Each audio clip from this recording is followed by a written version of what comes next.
আসসালামু আলাইকুম। কেমন আছেন সবাই? আশা করি সবাই ভালো আছেন। তো আজকে আমার নতুন ইউটিউব চ্যানেলে এটা আমার ২য় ভিডিও। তো স আশা করি সবাই চ্যানেলটিকে সাবস্ক্রাইব করবেন।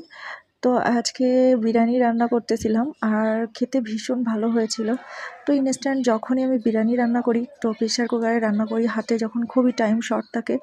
আর আজকে এখন তো আদালকে নিয়ে স্কুলে চলে যাব, তো খুব তাড়াহুড়ো করে রান্না করতেছিলাম। আর আজকে হচ্ছে আদাল অনেকদিন পরে ও হচ্ছে চিকেন বিরিয়ানি খেতে ইচ্ছা করতেছিল, মানে চিকেন বিরিয়ানি খেতে চাচ্ছিল আর কি। তো এই কারণে আমি বিরিয়ানিটা রান্না করেছিলাম। তো তার জন্য ফার্স্টে আমি কতগুলো আলু দিয়েছি এবং আলুগুলো খুব ভালো করে ভেজে নিচ্ছিলাম। আর আলু ভাজতে ভাজতে আবার চিন্তা করতেছিলাম যে চালগুলোও ভালো করে ধোয়া লাগবে।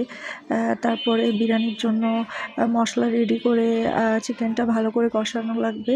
তো আলু ভাজতে ভাজতে আরেকটা কথা বলি, আসলে বিরিয়ানির মধ্যে আলু দিলে কিন্তু খেতে ভীষণ ভালো লাগে আর বিরিয়ানির স্বাদটাও অনেক গুণ বেড়ে যায়। তো এখানে এবার ম্যারিনেট করে রেখেছিলাম চিকেনগুলা, তারপর চাউলও নিয়ে নিলাম ধুয়ে। তো চাউল একটা ঝাঁকির মধ্যে মেপে আমি ধুয়ে নিয়েছিলাম ওইভাবে। তো তারপরে হচ্ছে ম্যারিনেট করা চিকেনটা ভালো করে কষিয়ে নিচ্ছিলাম। আর আমি হচ্ছে চিকেন ম্যারিনেট করে রেখেছিলাম প্রায় আধা ঘন্টা থেকে ৪৫ মিনিট, কারণ আমার হাতে অত বেশি টাইম ছিল না। আর এইদিকে আলুগুলা মোটামুটি ভাজা হয়ে গিয়েছিল, মানে একটু মোটামুটি আমি আলুগুলা প্রায় 70% সিদ্ধ করে নিয়েছিলাম ভাজতে ভাজতে।